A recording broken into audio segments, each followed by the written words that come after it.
now's the time, though, to shift gears away from the history, since I think we've established a lot of the crucial figures and points towards some more conceptual issues, physically and philosophically. And just as an aside, maybe before we get started, why is Bohmian mechanics also known as the causal quantum theory program? Well, yeah, I think that's also due to Bohm. I guess Bohm changed his mind about that, by the way. And the Bohm in the late 50s was calling it his causal interpretation. The reason for that's pretty clear. Causal sort of means deterministic. So it was only because it was deterministic. Bohm later realized that determinism was not the crucial innovation. It's true that you end up with a deterministic theory for non-relativistic quantum mechanics, but it wouldn't be so terrible if it were not deterministic. That wasn't what was important. Although, the usual folklore about quantum mechanics, the folklore about Einstein's disapproval of quantum mechanics, namely that he just couldn't accept that God played dice. He couldn't accept the randomness. This was not Einstein's real problem. Einstein's real problem was its vagueness, was its anti-realistic stuff, and was its apparent incompleteness, was the special role of measurement and observation. These were the difficulties. In short, it was the measurement problem of quantum mechanics. How do measurements end up having results in quantum mechanics without invoking a special rule for collapse of the wave function, which is incompatible with the Schrodinger's equation? The randomness was not the key problem. The lack of ontological clarity was the key problem for Einstein. Well, there are, two sort of broad directions that I wanted to go in here. And the first, which is I think what we've just been discussing, is how quantum phenomena with at least apparent indeterminacy or spooky qualities arise from a particle theory. And then the second, and not unrelated, is how Bohmian mechanics manages to remain realist when realism does seem at least facially in tension with some quantum phenomena like uncertainty or non-locality. How does Bohmian mechanics make sense of some of these particular problems, at least intuitive problems in quantum mechanics? So how does Bohmian mechanics deal with or explain the phenomenon of entanglement, for instance? Well, that Bohmian mechanics, I think I mentioned this without using the word entanglement, emerged. No, that's right. I'm not saying this, I said it wrong. Our detailed understanding of entanglement via Bell emerged from an analysis of Bohmian mechanics. Bell first noticed the power of quantum entanglement by studying Bohmian mechanics, where it's made very explicit. Why is there entanglement in quantum mechanics? Because entanglement is in the nature of the wave function. Either you could say the tensor product structure, and that's not good for your audience because they don't know what a tensor product structure is. But the wave function is a kind of high level abstract object. It's not a function on physical space at all. It doesn't assign values to points on physical space. It's a much more elaborate abstract notion. It assigns values to configurations of points, possibly distant points on physical space. Mathematically, in the simplest case, for a many-particle system, this crucial object in quantum mechanics, the only object in quantum mechanics that almost all versions of quantum mechanics take seriously, is the wave function, which is a function for a many-particle system on the space of possible configurations of that many-particle system, the space of all the possible positions of all the particles. That's not physical space. That is a non-local kind of object. A theory which involves that kind of thing, a wave function, in a fundamental way, you would expect to be a non-local theory. That's where entanglement comes from. And the wave function plays a central role in Bohmian mechanics, just as it does in orthodox quantum theory. The difference, it has to play a central role in physical behavior, because otherwise the wave function would not be relevant to physics. In orthodox quantum theory, the relevance of the wave function to physical behavior is on the macroscopic level of results of experiments. The quantum rules involve the wave function and give you formulas in terms of the wave function for what will happen in various experiments. That's on the macroscopic level. In Bohmian mechanics, the connection with physical behavior is in the motion of the particles themselves. The wave function in Bohmian mechanics, the fundamental role of the wave function in Bohmian mechanics is to guide the particles, not to guide directly measuring apparatuses, but to guide the particles which are out of which measurement apparatuses are built. So the role of the wave function in Bohmian mechanics is, as it should be, on the microscopic level, whereas the role of the wave function in orthodox quantum theory seems to be on the macroscopic level, which is an odd place to put it. But entanglement arises from just the structure of the wave function. And Bohmian mechanics simply brings that out in a clearer way. And then how does Heisenberg's uncertainty principle get manufactured, or how does it arise in Bohmian mechanics?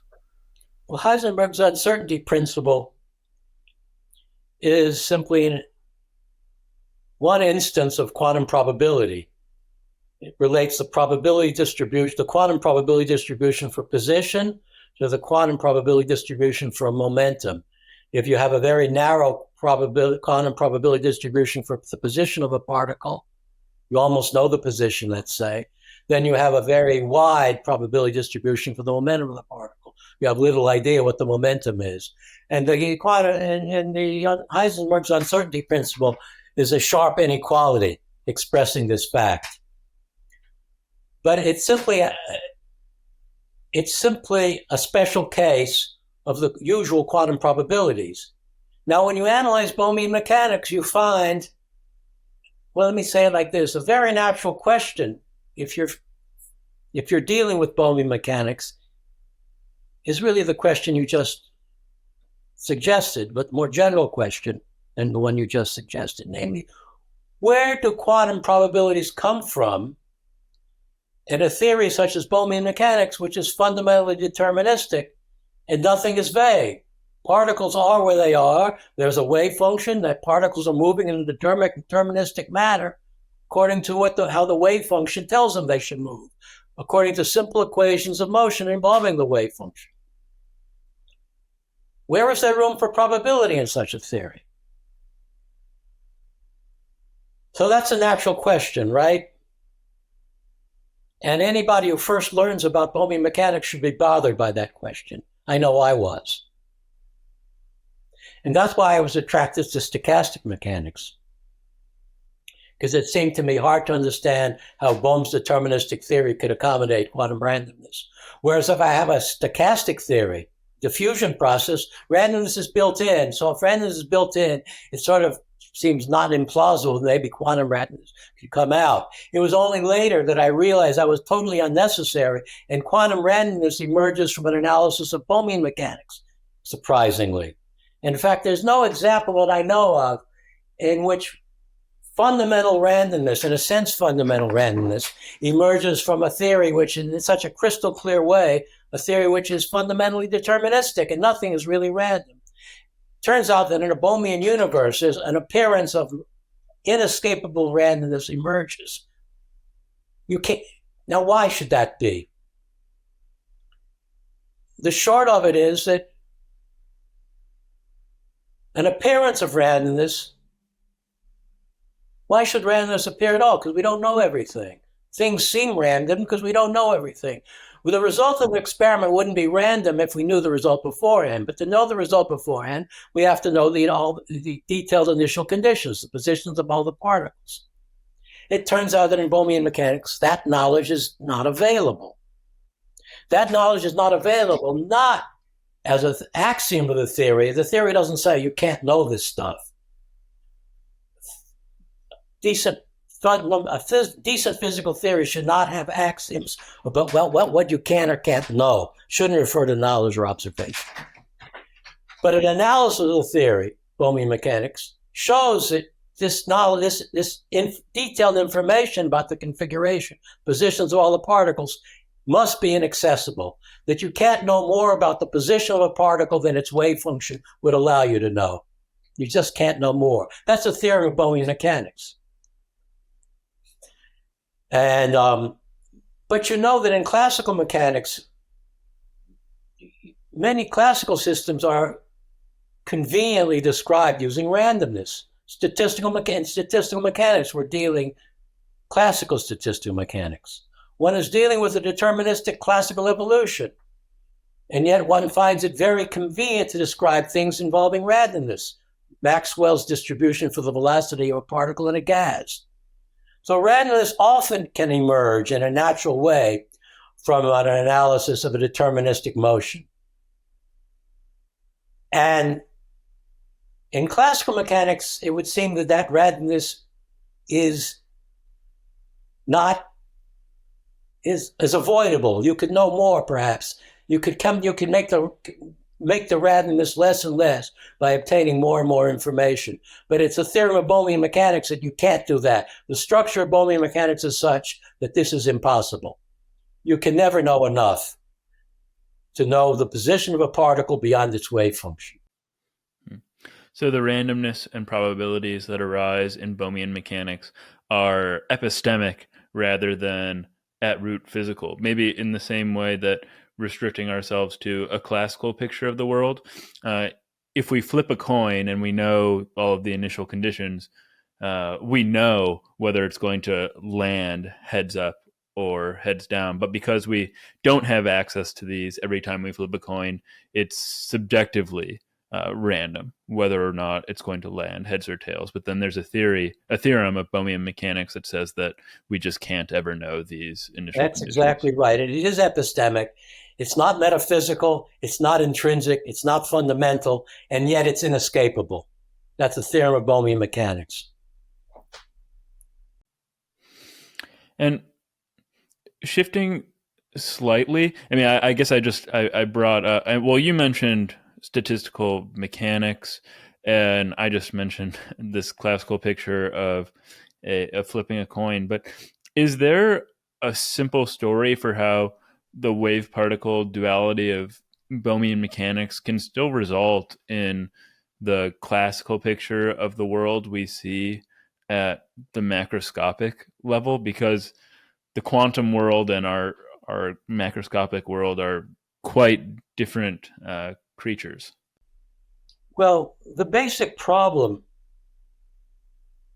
on a conceptual level with understanding how the classical world with definite things at definite positions moving in a deterministic way can emerge from quantum mechanics is because the basic problem arises because quantum mechanics doesn't even have the ontological resources to permit this to evolve. All you have is wave function there, and the wave function is spread out. So it's fair. The game is very unclear how a classical world is supposed to come out. It's almost a case of garbage in, garbage out.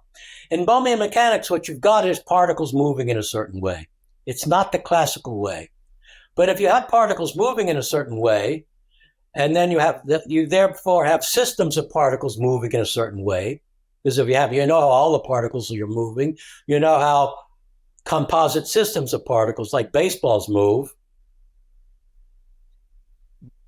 And it's not, at least it seems conceptually quite possible that the kind of motion you're going to get in certain limits will be the classical motion. And that's exactly what happens in Bohmian mechanics. Now, you often hear it said, and there's not quite an adequate story, but it's almost adequate, that the difference between between classical motion and the motion you have in Bohmian mechanics is due to the existence of something called the quantum potential. I don't like the quantum potential, but in any case, it's still a true statement. And in the classical limit, the quantum potential can be ignored. classical limit of Bohmian mechanics, and quantum potential can be more than just get classical equations. That's a bit simplistic, but it's a useful way to think, at least at a first pass.